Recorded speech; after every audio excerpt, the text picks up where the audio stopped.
Paleshwar part 2 मध्ये तुमचं सहर्ष स्वागत आहे मित्रांनो. पालेश्वरला जात असताना ही वाट तर तुम्ही पाहिलीच होती. त्या दिवशी जी गर्दी होती ना, ती गर्दी पाहून असं वाटायला लागलं की उगाचच आलो.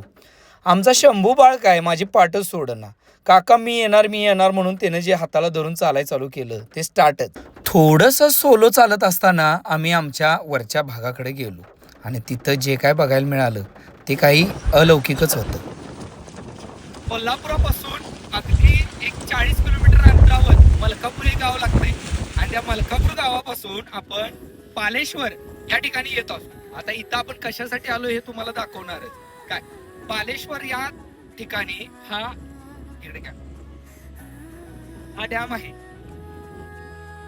इथं आपण मेन म्हणजे वन डे ट्रिप साठी फॅमिलीसाठी आपण येऊ शकतोय. एकदम निसर्गरम्य वातावरण आहे, सेफ आहे. इथं तुम्ही आवर्जून येऊ शकताय. आजूबाजूचं वातावरण आणि आजूबाजूचा निसर्ग बघितल्यानंतर आपल्या मोहात टाकल असंच काही वाटत होतं.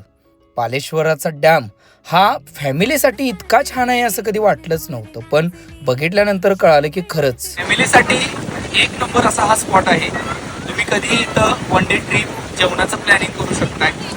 इव्हन इथं आल्यानंतर तुम्हाला आजूबाजूचं वातावरण, पाण्याची सुख काय असते, या लाटांच्या पासून जे मिळणारं सुख आहे हे खरंच खूप म्हणजे खूप समाधान आणि आनंददायी देते.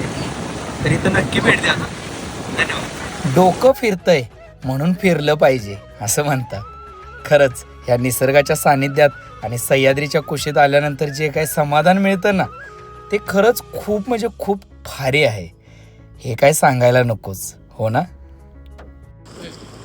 डॅमच्या ठिकाणी हे एक आयर्लंड स्वरूपात एक जमीन आहे. चारी बाजूला पाणी आणि इथं हा नजारा तयार झालेला आहे. अतिशय एक नंबर असं वातावरण वाटतं इथं बसायला.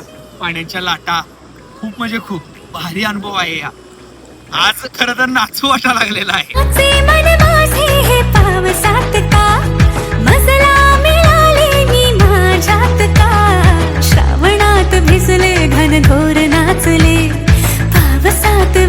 आरतेजा हे काय नवीनच.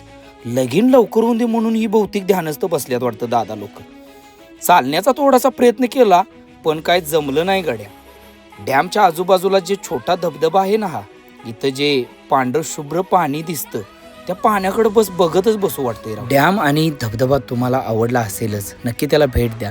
व्हिडिओ आवडला असेल तर तो लाईक करा, शेअर करा आणि फॉलो तेवढं करा की भावना. पावसात वेडे मन मोर नाचले, श्रावणात भिजले घनघोर नाचले.